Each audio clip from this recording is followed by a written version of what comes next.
आज जयप्रकाश नारायण की यानी जेपी जी की 119वीं जयंती है। इस मौके पर मुख्यमंत्री नीतीश कुमार और बिहार के राज्यपाल फागू चौहान या राज्यसभा सांसद सुशील मोदी, पथ निर्माण मंत्री नितिन नवीन और उप मुख्यमंत्री तारकिशोर प्रसाद तमाम लोग वहां पर पहुंचे और उनके प्रतिमा के ऊपर माल्यार्पण किया। यह तस्वीर देखिए कि 119वीं जयंती के मौके पर उन्होंने माल्यार्पण कर याद किया है। वहीं पटना के चरखा समिति में पहुंचकर जेपी मूवमेंट को उन्होंने याद किया। कहा कि हम जब छात्र युवा अवस्था में थे उस वक्त इसी कमरे में 15 से 20 लोगों का मेंबर हुआ करता था और इसी कमरे में हम लोग बैठकर जेपी आंदोलन की शुरुआत किए थे। वहीं जयप्रकाश नारायण जी के यहीं पास में ही रूम हुआ करता था और वो जेपी आंदोलन की शुरुआत जो है यहीं से किया करते थे।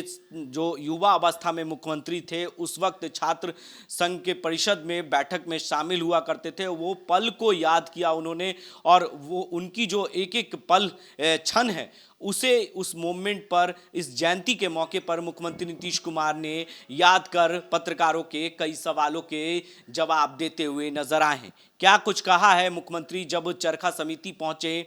पहले तो इनकम टैक्स गोलंबर पर उन्होंने उनके प्रतिमा पर माल्यार्पण किया है और उसके बाद चरखा समिति पहुंचे हैं। उसके बाद पत्रकारों के कई सवालों के भी जवाब देते हुए नजर आए हैं। जरा उनके बयानों को सुनिए, क्या कुछ कह रहे हैं मुख्यमंत्री नीतीश कुमार।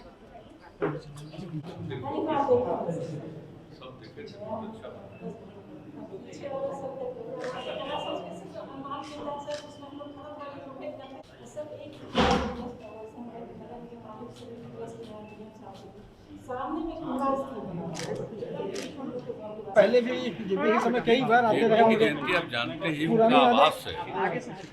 हम लोग युवावस्था में और जब जेपी मूवमेंट शुरू हुआ, छात्र आंदोलन से जेपी मूवमेंट उसका नामकरण हुआ, तो यही कमरा है ना, इसी में हम लोग 15-16 मेंबर उसके थे।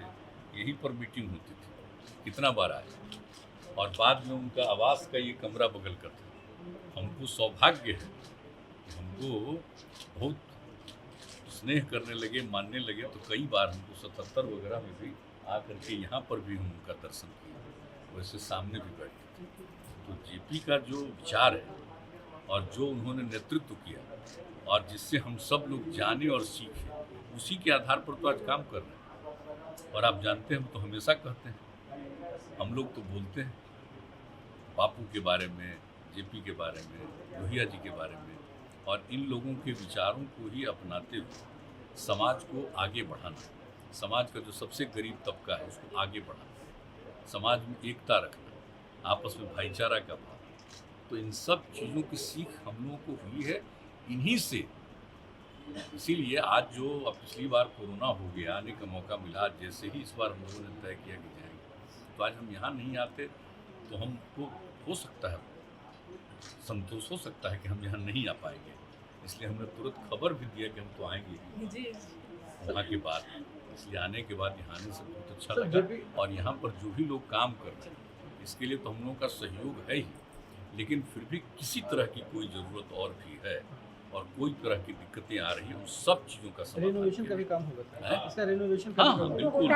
सर जेपी के कई शिष्य हुए सर, लेकिन भटक गए हैं। अब जेपी के विचार को कभी भुलाया नहीं जा सकता है। हम लोग जो काम कर रहे हैं आखिर उन्हीं का न है, वही तीनों लोगों का न है, उसी के आधार पर हम लोग चल रहे हैं, इसलिए कभी भुलाया नहीं जाएगा।